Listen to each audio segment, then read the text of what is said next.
Welcome back to the Crochet Crowd. I'm your host, Mikey. The other day, I was working on Bruges Lace and I figured out the formulation to be able to change this in any size using just a double crochet stitch. So what I realized is that as long as it's an even number of rows, it can be adjustable in any size. And as long as the multiple in the width is correct, you can actually circle around. And Bruges Lace is done like a racetrack where you have the spaces that you put in first, and then this section right here is done back and forth all the way around your concept. So what I was thinking to myself, can it be done with corner to corner? And the simple answer is yes, it can, but there are some changes that need to be made in order to make this happen. The tension is slightly different. So what I did is that I did a corner to corner square. You can also do a rectangle. It has to be an even number of boxes. So in this case, you see that there's 8 boxes. So how do you tell the boxes? If you pull it apart, there's 1 box, 2, 3, 4, 5, 6, 7, and 8. Okay, so if you have an even number of boxes, it'll work. Even if it's a rectangle, as long as both sides are an even number, this concept will work. The difference between the Bruges Lace of the last sample I just showed you is that because of the tension difference, we have to compensate by putting an extra connection in the corner to allow this to spin, because when I did it the original way of the other way, it was causing this to overlap like this because it was buckling. So we want to cause it to sit flat, and I'm going to be teaching this concept today. So whatever you decided to make the square, and go to the video description, there's resources for you on how to do corner to corner, either rectangle or double or square. If it's a double crochet version, then this concept will work because there's a half double crochet version in our channel as well. Whatever size hook that you use to do that, you're going to increase your hook size by 1. So I used a 5.5mm size I crochet hook, but for the border itself, I need to start and use a 6mm size J. So what I'm going to do is that I'm going to frog this out, and then I'm going to show you step by step in order to make this concept. So I'm going to leave this in your capable hands, because if you have an existing corner to corner and you've never done a border, this is a cool concept that you can do for yourself to give it really a final look. That will be awesome. And without further ado, let's begin to start and learn. So let's move along and add our border to an existing project. So I used a 5.5mm size I, so I'm going to increase the hook size to size J, 6mm. The tension is slightly different on this, and so because of that, I have to increase the hook size. So you can use any color that you wish, it doesn't really matter, but use the same type of yarn, of course, to be able to begin. So you can start on any side, even if it's a rectangle and it's growing out, as long as there's an even number of boxes, this concept will work. And we're going to start right here and begin our first pass. So we need to go once around, and then the Bruges Lace is then done back and forth all the way around. Let's start. Okay, so let's get our yarn on the hook. So we're going to start with a standing single crochet right into any one of the corners. And you're just going to go on in, and you're going to yarn over a pull through. So now you got 2 loops on the hook, yarn over, pull through both of those. This is a standing single crochet. And I need you to chain 2 and apply another single crochet into this corner. So the corners will be single crochet, chain 2, single crochet. There's a reason for that, and I'll explain that later. So we're going to move along the side. So you're going to see box and box. This is 2 boxes, obviously, right? So before you can get to the next box, you have to chain 5. So 1, 2, 3, 4, 5. So pass 1 box, pass the second, and go right here. Everything is working in sets of 2. This is why you have an even number of boxes that you need when you're doing this concept. Chain 5, 1, 2, 3, 4, 5. Here's 1 box, here's another one, here's the space after the second box. Single crochet right into the space. And you're going to keep doing this until you get to a corner. So 1, 2, 3, 4, 5. 1 box, 2 box, that's the space after the second box. And because there's an even number of boxes, when you get close to a corner, you're going to have one box, and there's your corner. So chain 5 to get there, and go right into your corner. And in the corner, as I said to you, we're going to chain 2 and single crochet right into that corner. So you just naturally turn the project, regardless if it's a rectangle or square, it doesn't matter. And you're going to chain 5.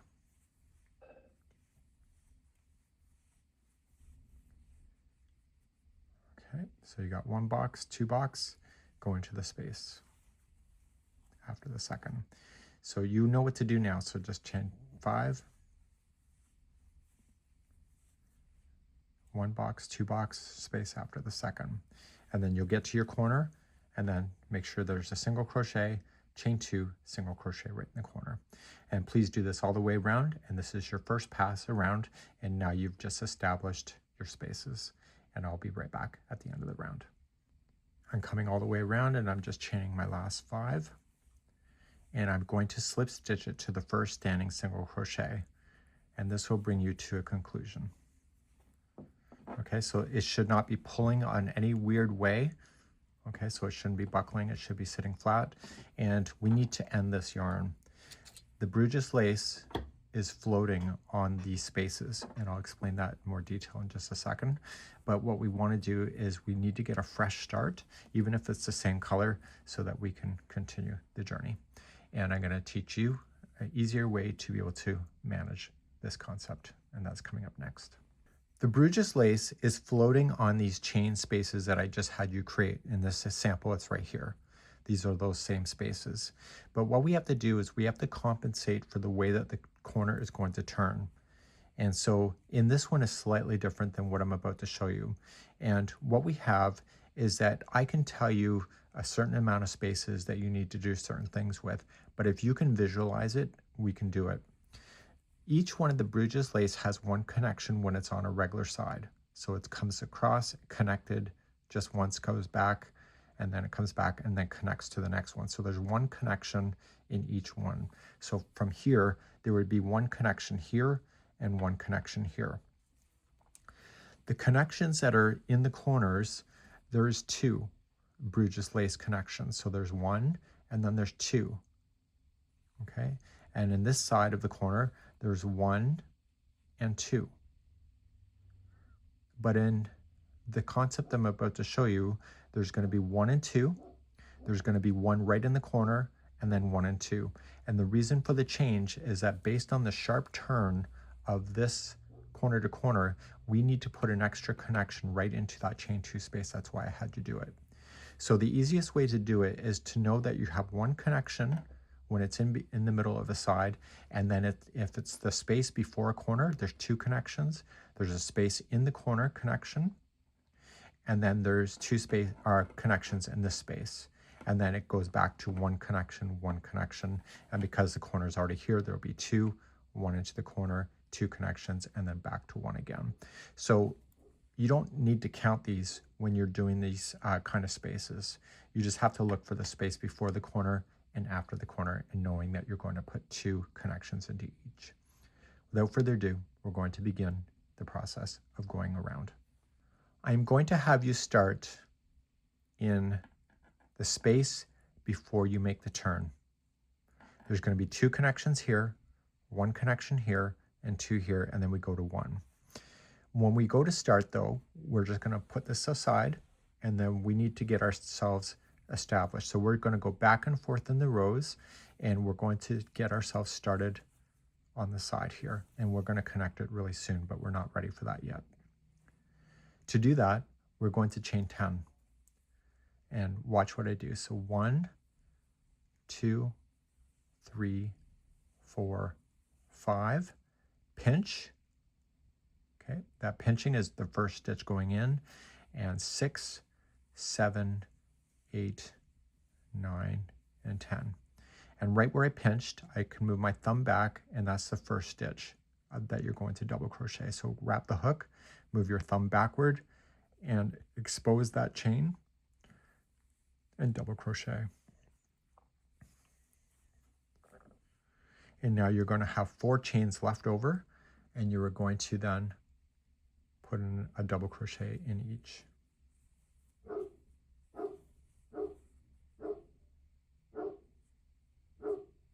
Okay. Sorry about the dog. And then come into your last one here before the edge. Keep on moving. So you should have a total of 5 double crochets here. So we came around. This here is popping out as part of the edge detail, and then you should have 1, 2, 3, 4, 5. We're now ready to do a connection. So we're going to come into this space right here before the turn, and you are going to connect. If you're going to connect and you prefer to connect a certain way, then do that same connection always. Just be consistent. So I'm going to sneak up underneath it, and I'm going to yarn over and pull through to do a slip stitch to connect that. I don't need to turn the whole project upside down to go back across this. All I need to do is just flip this.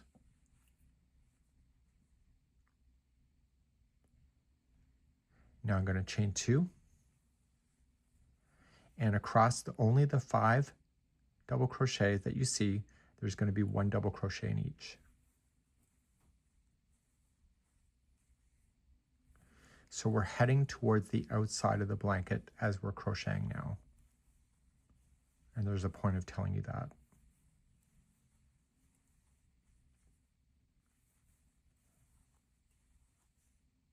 So you have your chain 2, didn't count as anything, it's just a builder, and then you got your 5 double crochet. Do you need to count the 5? Not really. As long as you know that you're only putting in 5 and you trust your counts, you're good. So flip it back to the right side of the work. So we've just connected once, and I told you we need to have 2 connections here. So we're going to start, and we're going to come back towards the body of the blanket. So we're currently on the outside of the border. We need to create this loop, and we're going to do that by chaining 5. So 1, 2, 3, 4, and 5, and double crochet immediately into the first double crochet in each of the double crochet back to the body of the blanket. There's only 5 double crochets, so that information will not change.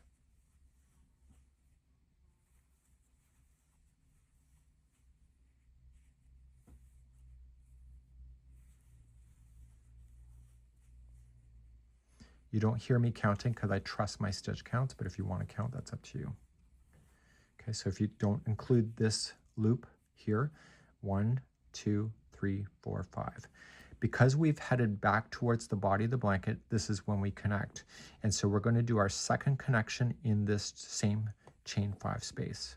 So you can move things, it's just around there. So connect it with a slip stitch, flip over,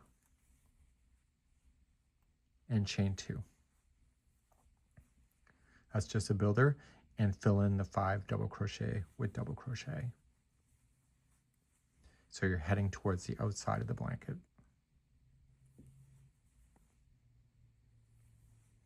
I've been using a lot of Bernat blanket lately, so I'm used to a larger hook. That's my excuse today, folks. And now flip it to the right side. So you can see now we have 2 connections. So these are 2 Bruges laces coming in, just like that. And so we're now going to head towards the center of the blanket again, the body of the blanket. So we're going to chain 5. So you'll always chain 5, and that will create that loop. And you'll fill in, starting with this one where it's coming out of, and you'll do your 5 double crochet in a row.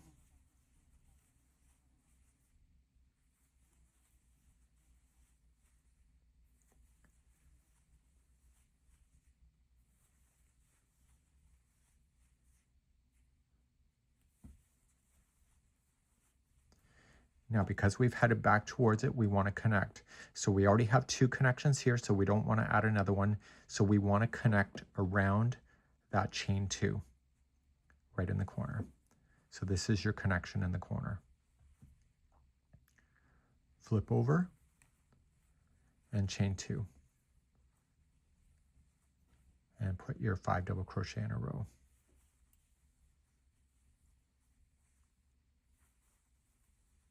This is not a hard concept, but it's hard to understand the instructions for something like this.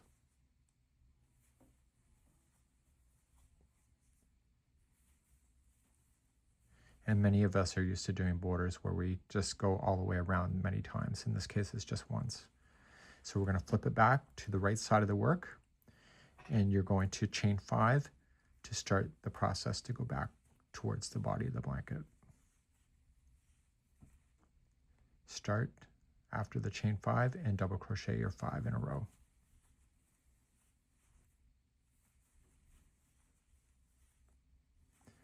This is going to force it to naturally turn.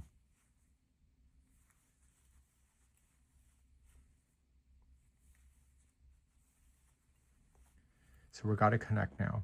So we have 2 here before the corner. We have the corner connection already done. So our next connection has to be in the space after. And there's 2 connections in that one. So this is the first one of 2. Flip, chain 2.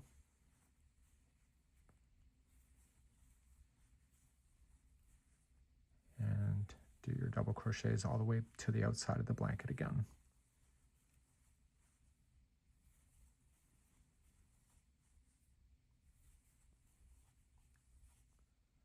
Flip to the right side now, and now you got to head back towards the center again, so you're going to chain 5.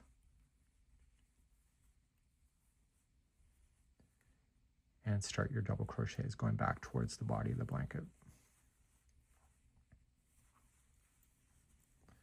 So the corners have more of the Bruges lace concept than the sides of the blanket itself. So they take a little bit of time to go around the corner. Okay, so we only have 1 connection here so far, so this one has to be the second connection that we need. So slip stitch, chain 2, and double crochet back.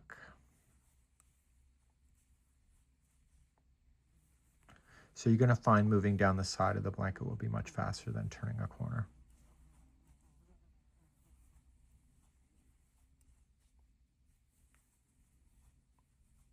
Okay, flip over. And now we're going to head back towards the body of the blanket. So see how it naturally turned? Pretty cool, right?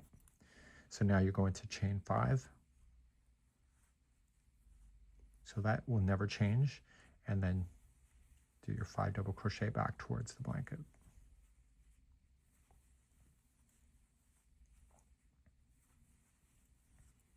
So you can really just see it's just 2 rows back and forth.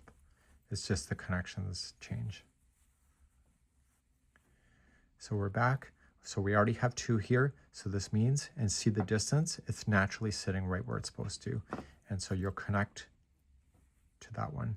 So now all of the spaces before you get to a corner will just have 1 connection each. So slip stitch, flip, and you can just flip the border. You don't got to flip everything. So chain 2 and double crochet yourself back towards the outside of the blanket.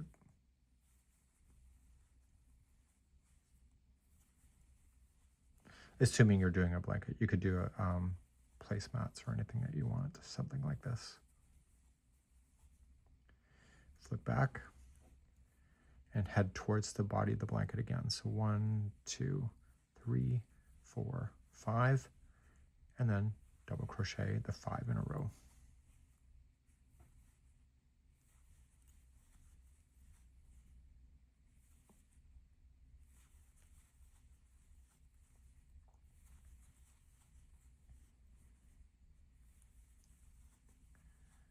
Okay, so I told you there's only 1 connection. So, and you see where the distance is? It's naturally lining up.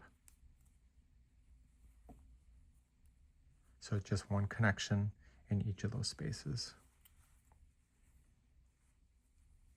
So turn, chain 2, double crochet out towards the outside of the blanket. I'm not taking you all the way around. I am just telling you what you need to do, and then I'm going to do the rest off camera.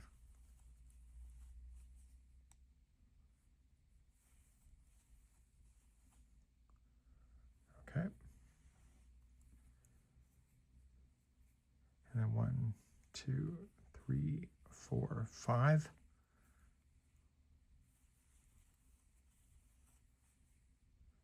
And then come on back. So I already at a corner because I'm just doing a swatch with you on camera, meaning a mini sample. And so when I come back, now I come to your next space.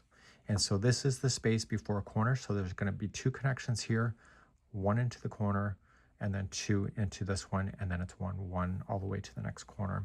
So what I need you to do is just to repeat this concept going around. And if you need to reverse back the video, you can, but it's just naturally going to follow around just like you saw. Okay, and I'll see you at the end of the round. So I'm almost all the way around. I still have one more step to do. I have 1 space that's left, and we know that this is part of the first corner that we started with. So we have our 2 connections, corner, and then our 2 connections. So we're going to connect to this final space, but we're not done. So if I connect here, these 2 here will be side by side. We want that space of the double crochets in between. So we're going to flip and do our last row. So we'll chain 2 and do your last 5 double crochet.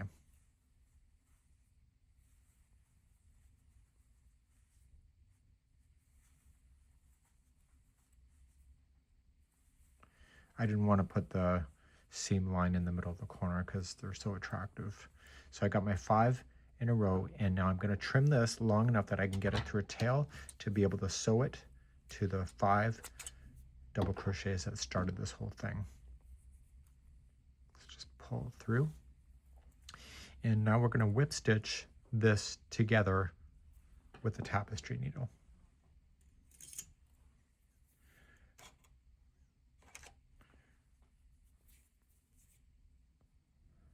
Okay, so we'll have that on there.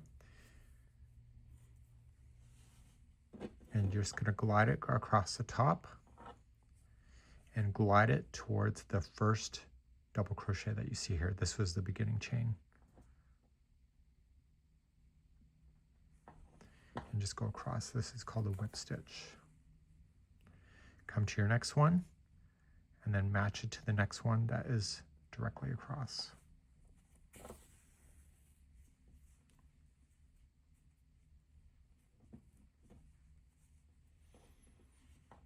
Okay, next one.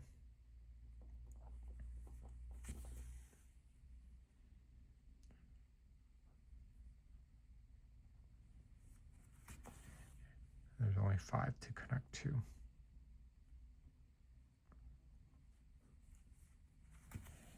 Okay, and I'm going to take this to the back side. So I'm currently looking at the right side of the work. Take it to the back. And I'm just going to just tie it just so it catches itself into a little mini knot. And now I'm going to just weave it through 3 times. Try to catch some of the plies, not just the whole strand, and don't let that needle come to the other side of the work.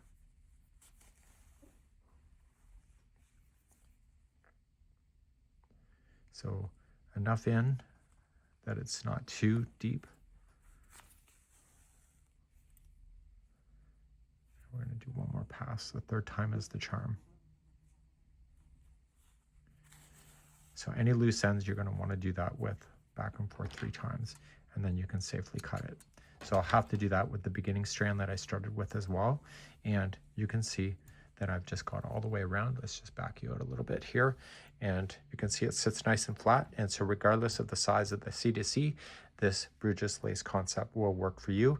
And we hope that you've had a great day today and learned something new. Leave me a comment and see how you feel about this concept.